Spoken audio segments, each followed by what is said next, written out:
How's it going, YouTube? Come on, today with another video. And today, guys, what's bring to you is going to be the updated news of Yu-Gi-Oh! The things that are going on, the things that you have to know moving forward into Suda format. And if you have a regional this weekend or next weekend, these are also very important things that you just really want to know. There's going to be a lot of different tech options, what the better decks are, what the worst decks are, what the worst tech options are. So make sure that you stay tuned for the whole video. And if you haven't already subscribed to the channel, subscribe to the channel. If you haven't already checked out my sponsors over at Imperium to Dragonshield, Gem, Cloud, RW, or Grimoire, definitely go ahead and check them all out down below in the description. Also, if you haven't started using my TCGPlayer link, if you do plan on buying cards on TCGPlayer anytime soon, definitely go ahead and use my link down below. It costs nothing to you and only benefits the channel directly. Thank you all so much for your support, and without further ado, let's hop right on into the video. Now, the first thing I want to talk about is going to be the updated best decks. Now, there's been a lot of back and forth between Malice and the Riw deck, which is really interesting because we're seeing a really big resurgence in Malice after the 38% in tops for Riw versus the 18% in Malice that for the current tops through like regionals and YCSs.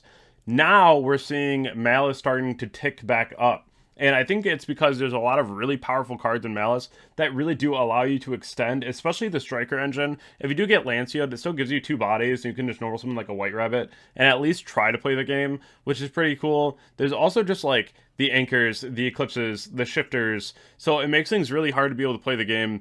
And I think that Malice right now, without the Fiendsmith cards, obviously is a lot cheaper than Riw, which is another reason why a lot of people are switching over to Malice. And I think that this is going to result in Malice being the best deck of the format, at least right now. This could always change moving forward. We're not sure if it's going to, but it always could. So that's one thing where I feel like even myself bringing the Riw Fiendsmith deck this weekend to a regional, I could play Malice, but I'm just really comfortable on Riw Fiendsmith, and that's the deck that I'm going to bring with me, right?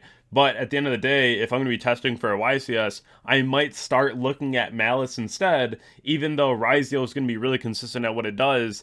Malice is also pretty consistent at what it does, and it's starting to get more and more solved, so at that point I feel like it's going to be a really solid option overall. Now, as for engines that are getting a lot less popular, the Kashtira engine, I feel like this engine's getting a lot less popular because it's not as good. If your opponent has something like Paradise, they're just going to out the Unicorn or the Fenrir that gets summoned, and then also if you hard draw like a Birth and no cash name, it feels horrible, and there's just a lot of very weird instances where like these cards just don't really do as much as they used to.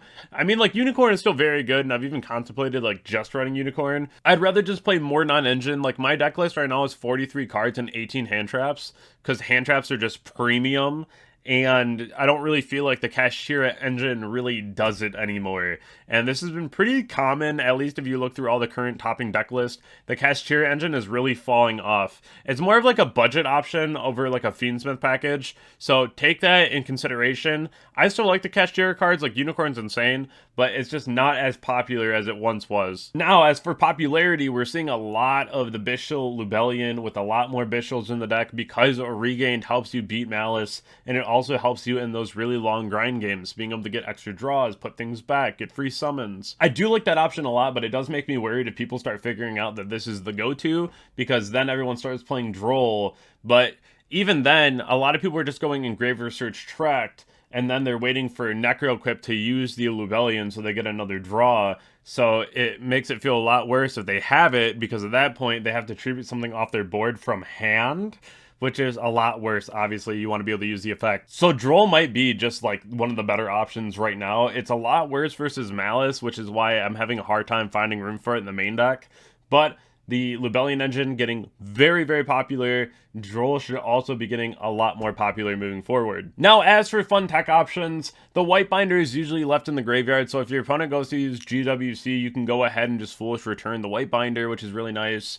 Of course, your opponent still has the option here to go and reborn the White Rabbit to get to the trap card, but at least there's only one card that they can reborn, so it has to be either the Link Monster or like the White Rabbit. Usually they leave everything engraved and they just have like a Terahertz on board, so I think Foolish Return's really strong because they have a lot of set cards, but the second they flip GWC and you just go Foolish Return, return the White Binder to the extra deck, there's not a whole lot more that they have at that moment.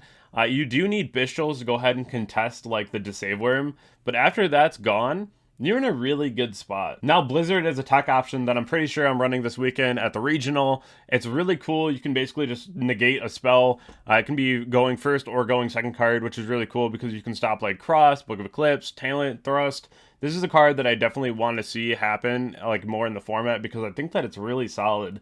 I think it's almost better than Judgment in most cases because it negates the activated effects of a card, where Judgment just negates the activation. So if your opponent has like a second talent, then it feels really bad. So the Blizzard option here is really nice, and it's something that I think is really underexplored. We've seen it a long time ago. I believe it was back even like Pendulum days. I could be wrong, but it's a really good card and I highly recommend it. The other really solid tech option right now is going to be Banshee and Zombie World. I think these cards are absurd. This is another thing where Zombie World kind of destroys a lot. If you play the Fiend engine, Zombie World cooks. If you're playing Malice, Zombie World cooks, right? This card is just so very good, and I highly recommend it as well. This card just makes things very, very awkward onto many different decks, and that's one thing where if you do have the room for this card, maybe you want to consider siding it because it's going to be that budget option and the really solid tech option as well. Now, as for things that are just premium, things that you should have in your main or your side, Book of Eclipse is going to be doing it all. This card is really crazy. I do recommend it. This card is pretty insane just for what it can do. Obviously, Ash hurts, but at the end of the day, booking your opponent's board, even into Ryziel, there's not many answers to this right off the rip. Very strong card overall, and I do recommend this card. I think the Book of Eclipse, again, should be mandatory 3 in the main, 3 in the side, whichever you got to do to make sure that this card's in your deck list. It really does a lot right now, and I think this card will continue doing more and more moving forward. Now, this is a deck that you want to watch out for, PostSuda. The Crystron deck is really strong. This is a deck that really reminds me of something like Plunder, where if you don't know what the cards are, you don't know what they do, you're probably going to lose to it. This deck has a lot of really cool combos, and the biggest combo the deck can do, as far as I know, starts off with a singular Terror Top. You go like Terror Top, Tack'em Tomborg, a Cherubini, dump the Smyger. The Smyger adds you the Inclusion. Inclusion gets the Sulphate Hull, and then you can go ahead and pop Inclusion, summon out the monster, dump 2, bring 1 back with Inclusion, make Infinity. You also can go into like Tristalos plus a monster on your board and summon out the 7. And then you can use like the Tristalos effect in Graveyard to like pop the Synchro. There's so many different ways you can play this deck, and it does require very minimal cards. That's one thing that I think is really cool about it as well. A lot of different options and a lot of different things that you can do. I really like the Tristalos effect that says when your opponent activates a card or effect, just summon a Crystron and just go ahead and Synchro. That's kind of insane. It puts a lot of pressure on your opponent because they can't really respond to you at any moment unless they want to see you go through your extra deck. Which is definitely interesting because then it would bait another hand trap or another interruption. Deck is very strong. I didn't think that I'd enjoy it as much as I do, but I definitely look forward to potentially trying Crystron out at even a regional. I think that it's going to be a very solid tier 2 deck moving forward, and I'm excited for it. Now, this is another option for the format if you're looking for something on a budget. If you want to play like pure Unchained, obviously it's better if you play like the Unchained Fiendsmith cards together, but pure Unchained, especially against Ryziel, has a really good time because if they just have a detonator, you don't really care about your cards getting popped. You could set cards all day long and they could just keep popping cards, which I think is really crazy. Obviously now we're going more into like a Malice meta from what I can predict, but even if we do start dipping back into like a Ryziel meta, if you are looking for a budget option, pure Unchained is honestly really kind of fire. The deck has always had an issue with bricking. That's why Frost to 1 is really unfortunate, but at the end of the day, this deck can do a lot of damage and it's really annoying to deal with. But I do hope that you enjoyed today's video. I will be posting all my results at the regional this weekend on my community tab. And then when I top this regional, I'll go ahead and post my deck profile afterward as well.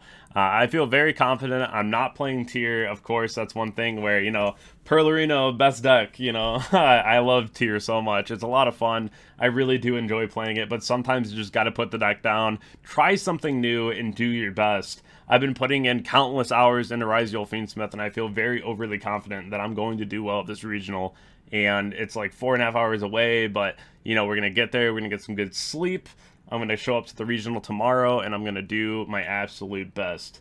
root for me down below in the comment section. I appreciate all of you. Send me your energy. Follow my Twitch, Twitter, Instagram, Discord, and then also subscribe to the channel. Thank you all so much, and I'll catch you all in the next video. Hey y'all, GG here. I want to just pop into this video real fast and say, you know, the card drive was an absolute success this year. I'm sitting on like 50 different decks at the moment. It's kind of crazy. Thank you all so much. Being able to do this last year and this year, I can't wait to show you where these are all going. I just am waiting to get pictures back from everyone once everyone receives their cards, you know, and I'm still sending them out, still finding homes for the different decks because there's just so many, and you know, that's such a cool thing. And I do have like a backlog of cards too, things that are not that relevant right now that will end up going out with future packages, and like some kind of like partial cores that I'll piece together and then be able to send that out after.